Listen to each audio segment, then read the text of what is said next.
Hi guys, Kyriakos here from StrengthbloX, and in this video we're going to go over with you through the whole process of how we coach our athletes from start to finish. We are going to show you what programs we are using and what everything looks like so you get familiar with our coaching service. The first step to the athlete's success begins even before the athlete steps foot in the gym. Every lifter is different, their strengths, their weaknesses, their proportions, injuries, lifestyle, their needs. The athlete begins by filling out a questionnaire that collects important information about the athlete. The athlete is also required to send over some training videos. Ideally, we need one video from a recent max out or a recent 1RM and a video from a set from around 80%. By watching these videos, we can see if the athlete is lacking somewhere strength-wise, technique-wise, or mobility-wise. And then we can move on to step 2 and create the long-term strategy of the athlete that will help them reach their goals. Before we start scrapping out the first training block, we need a plan, and that's why we take the time to build a long-term strategy so we know in which direction we have to move. Each block has a goal, like building more muscle, getting stronger, or peaking for a competition. And these blocks build on top of each other and work together to bring the athlete to their goal. Later in this video, we're going to go deeper of what our methods look like, so stick around. After we have a solid plan, the first individualized training block is created for the athlete, and then we move on to step 3 and send everything to the athlete. Each athlete receives a PDF with a complete plan, including their main lifts, their accessory lifts with target RPEs, their warm-up plan and their mobility plan. And the athlete basically receives 2 types of exercises. The first type of exercises are the exercises that are in bold, which also say drive next to the sets and reps. And those are basically the exercises like squat, bench press, deadlifts, or variations. And we update those from week to week or month to month in the Google Sheets, where I'm going to show you in a little bit. Everything that says drive under sets and reps basically means that the athlete can find their weight in the Google Sheets file. So when we open up the Google Sheets, we have our athlete Max Outman and their nickname No Limits. Every athlete in our team gets a nickname and they can see it in their personal profile. We have information like their gender, their weight class, their current body weight, some information about them like when they started working out, how many years they have been powerlifting and all that stuff. And apart from that, the athlete can find their maxes, their current max, their competition PR and their training PR. There are also some graphs, and on the bottom of this page we can see our meet history, where the athlete can either enter manually the competitions they took part in, or they can plug in their open powerlifting profile. In this case, I have plugged in my open powerlifting profile for Max Outman. In our team, everyone gets a special nickname at one point, and we have seen that often athletes call their teammates by their nickname and never call them again by their real name. That's just a fun thing we have in the team. And then we go to the active block. This is the meat and potatoes of our online file, of our Google Sheets, and this is where the magic happens. This is where the athlete gets their training updates weekly or monthly, depending on their package. For 99% of the time, we are coaching with fixed weight, and that means that the athlete receives exactly what they have to lift in weight, reps, and sets. And we do it this way for 2 reasons. The first reason is when we prescribe fixed weights, we take the responsibility of the athlete. And when training with RPE, if an undershoot or overshoot happens, meaning that the athlete did more or less than they had to, not only it can derail the training for the coming weeks, but the athlete will also be at fault. This way we eliminate the guesswork and stress. We are not saying that RPE-based training is wrong. We just want to take full responsibility if a mistake happens. And the second reason, in order to control how much volume is done and how difficult the training will be, we give fixed weight, reps, and sets. Also, we don't prescribe sets in the traditional way, so it can be difficult to prescribe all sets on RPE. It will be hard to predict and hit the RPE correctly. So as you can see here, it might look a bit confusing at first, but basically each week moves from left to right, and each block you see is a lift of the plan. For example, here we have our block for one lift of the program. As you can see, there is a code above, and that means B1 means block 1, W1 means week 1, D1 means day 1, and the next is squad 1, competition, is basically the competition stance. The sets move on from set 1 to set 10, and this is the order the sets have to be done. As you can see, there is the weight there. That's, for example, 100 kilos for 5 reps. And you can find all sets that you have to do in a session right here. The athlete is required to enter their RPE in the RPE column, in the dark green column. As you can see, I just entered something here so you can see RP5, RP6 and RP7. And it's very important that the athlete enters the RPE during the session and for all sets so that we have the most accuracy possible. And the athlete has the possibility to write a comment next to each set if something is non-urgent, for example, misgroove or something similar. And the athlete is also required by default to lift the heaviest set of the session. And if we require more videos, whether that is to double check if the RPs are correct or because of technical reasons, for example, we want to try something new and we want to do it with a lighter weight, or we just want to see the technique on a lighter set with less breakdown, we ask the athlete to film an extra set. And these videos are uploaded in Google Drive, which can be found in the athlete information page. Each athlete has their own individual link to their Google Drive, and the athlete enters the lifts in a folder. For example, for the first week it would be B1, W1 folder, and the athlete can throw all the relevant videos in there with the relevant titles so we can recognize them. So the week goes from left to right, and the athlete can find all the lifts that will be uploaded in Drive from left to right. And once the athlete finishes the whole week, a new week will appear below it.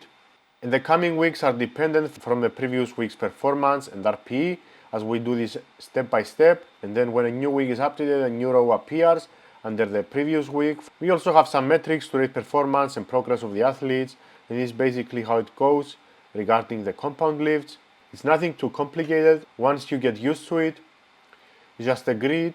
From left to right is a progression of the week. From day 1 to the last day of the microcycle, the main lifts are placed in order they have to be done. And from top to bottom, you have the progression of the lift. So over the years, we have developed our own methods and successfully coach athletes of different levels. We are coaching athletes using an adaptive block length, and that basically means two things. The first thing is that we basically don't have fixed deloads most of the time, because most of our athletes have responsibilities outside the gym, like work, school, university, maybe a family, kids. And because life can also be unpredictable, like getting sick or having to miss some sessions because of something happening. Deloads are not fixed and are prescribed when the athlete needs it. And secondly, blocks can be written to run for a specific number of weeks. However, we go with the flow of progress of the athlete, and we might extend the block if the athlete can run for longer to reap more benefits, or if the athlete is starting to fatigue, we might end the block sooner. This adaptive block length can also allow the athlete to jump back in training if the athlete has an unplanned break. Before we move on with the explanation of our Google Sheets, we want to take a moment and talk about one of the most important aspects of successful powerlifting coaching, and this can really make or break powerlifting coaching, and that is communication. For that reason, our lines of communication are always open for the athletes to call us or send us a message whenever they need something, and we try to respond as soon as possible.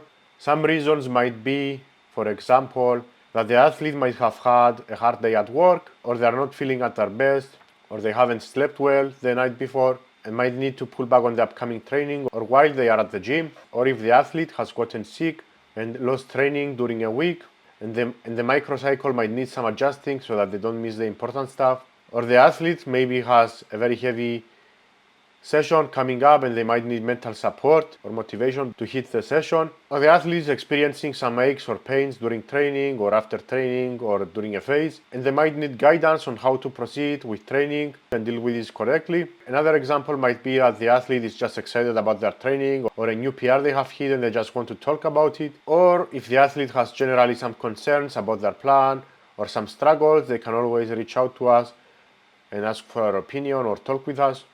We put a lot of value into the athlete-coach communication because otherwise a lot of detail can be lost. And also remember that coaches are not mind readers, and if the athlete has something going on, the coach cannot know without the athlete telling them. We are also proud to say that we have become great friends with many of our athletes, and coaching is not only a business interaction anymore.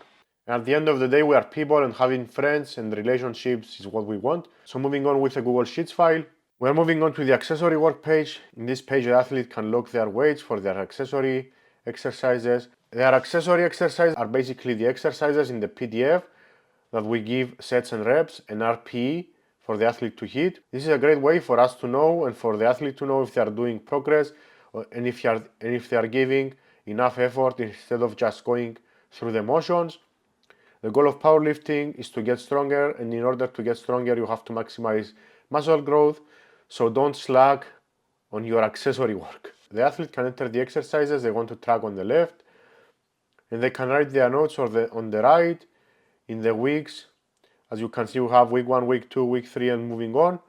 As the weeks progress, and the athlete can write their notes there. They can write whatever they like, whether that is the weight they lifted, or the RP they have hit, or the reps they did. And then moving on to the body weight page, we also have a body weight tracking page, and this is especially good for athletes who are not stable with their body weight. For example, in a weight gain phase or in a weight cut phase for a competition, the athlete can choose the starting day up on the left and enter their body weight each Monday for us to see. We can see how fast the athlete is gaining or losing, and we can know if performance is affected by it. And lastly, we have the feedback page. This is where the athlete can find their feedback at the end of the week regarding their technique. If they need to, of course, we do not write feedbacks just to write them. If the athlete needs a very big feedback on technique, we write a file and we upload it here. Not all athletes need feedback every week, and we check the videos, and if they need one, we write one for them. We also provide instant feedback in the chat, and if the athlete has questions about their training during their training, for example, how to perform an exercise, or they just need a few tips, or just want to make sure that they're doing their exercises correctly, or have specific questions during the training about a specific point in their feedback that we have given them, they can send their videos and their questions in the chat, and we try to reply to them as fast as possible. And basically, this is how we work and how we coach athletes at Strengthblox. Apart from that, the athletes have some bonuses like access to a community, access to an exercise library, access to paid resources for free, invitations to team events and community events, giveaways or special discounts, and many more. Over the years, we have had great success with coaching, and we have noticed that most people benefit from coaching. There are some specific cases that coaching is a must. So if you're unsure if coaching is for you, we're going to give you some of our most common examples of where coaching is highly recommended. If you have been training for around 6 to 18 months on free programs or random programs you buy off the internet, and you have stopped seeing progress, or you are not seeing the same progress as you have been seeing in the beginning, it's probably time for coaching. These programs are not made for you specifically, and the more you progress, the more details have to be addressed, the more complex the training has to become in order for you to keep moving forward. If you are always stressing if your program is the right one for you, or if it will work, you don't know exactly how much weight you have to lift, or how many sets you have to do, or what type of rep ranges you have to use for you to make progress, or if you have the tendency to jump from program to program without finishing them because you are always stressing, coaching can eliminate all the guesswork and stress for you, and it can put you on the right path, and you can get to work and just focus on training. Another very important point is if you want to become an elite powerlifter and you want to compete on the international stage, you basically have to get a coach. There is no top level powerlifter in the world that is training off random programs, and that is for a good reason. In order for you to maximize your performance and to become the best powerlifter possible, a lot of long-term planning has to take place. We are talking not months, not days, but years, and a lot of strategy has to happen. A lot of details have to be addressed. In order for you to maximize your absolute potential, you have to find a good coach that has also experience with high-level athletes, and only an experienced powerlifting coach can take you to that level. Also, if you have a lot of responsibilities like school, work, studies, kids, a family, and you find that you have an unstable schedule and you can't stick to a rigid plan, coaching is a great option for you because you have the flexibility and support on weeks that the things don't go exactly on plan. And to ensure that you have continuous progress without missing the important stuff, you can get a coach, and the coach can guide you step by step, week to week, in order for you to reach your potential. And finally, if you're tired researching the internet, if you have what's called analysis paralysis, you are absorbing all this information. There is a lot of information on the internet, and if this is confusing you even more, it's time for a coach. Listen to the coach, follow their plan. You don't have to stress about anything to focus on training. Everything will be done for you. You don't have to have the knowledge yourself, and you don't need to structure your program yourself and stress about it if it's gonna work or not. If any of these sounds like, we highly recommend looking into our powerlifting coaching, so you can click the links in the description or head over to strengthblox.com and we can start increasing your total today.